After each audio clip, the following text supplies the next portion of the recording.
పెద్ద సినిమా కూడా ఉంటుంచుకున్నారు. దాంట్లో కూడా సేమ్ సార్ ఐడెంటిటీ కోల్పోయినటువంటి గ్రామాలు ఇప్పటికీ ఉన్నాయి. అండి నేను ముందే చెప్పాను మీకు, కూటమి ప్రభుత్వం వచ్చేటప్పటికి కొంతమంది దగ్గర రేషన్ కార్డులు ఆధార్ కార్డులు కూడా లేవు అని. వచ్చిన తర్వాత మేము చేసుకుంటూ వెళ్తున్నామని కూడా చెప్పాను. ఎందుకంటే దాదాపు 35 లక్షల మంది గిరిజనులు, అందులో రేషన్ కార్డు లేని వాళ్ళు కొంతమంది ఉన్నారు, నేను ఒప్పుకుంటున్నాను. అందుకనే చేసుకుంటూ వెళ్తున్నాం. అంటే మీకు ఏంటంటే రేషన్ కార్డులు ఆధార్ కార్డులు అక్కడ సచివాలయం సిబ్బందే వాళ్ళ దగ్గరికి వెళ్ళి చేయాల్సిన పరిస్థితి వచ్చింది. ఎందుకంటే వాళ్ళు వచ్చి మాకు రేషన్ కార్డు కావాలని కూడా అడగట్లేదు. కొంతమంది యానాదులు సుగాలీలు వీళ్ళు ఏంటంటే కొంతమంది సంచార జాతులు, ఇందాక చెప్పినట్టుగా సంచార జాతులు ఏంటంటే వాళ్ళు ఏ ఊర్లో ఉంటారో తెలియట్లేదు.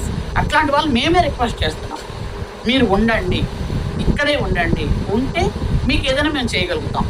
మీరు అలా మూవ్ అవుతుంటే చేయలేము, కానీ at least ration card Aadhaar card అని తీసుకోండి అని, ఈ ఐటీడీఏ పరిధిలో వీళ్ళు ఉంటారని రేషన్ కార్డు ఇవ్వండి అని ఆ విధంగా కూడా చేసుకుంటూ వెళ్తున్నాం. హిల్ టాప్ ఏరియాలో కూడా కొన్ని దగ్గర లేకపోతే వాళ్ళకు కూడా చేసామండి. ఇప్పుడు మీరు హిల్ టాప్ ఏరియాలో ఎక్కడ కూడా రేషన్ కార్డు ఆధార్ కార్డు లేకుండా లేదండి.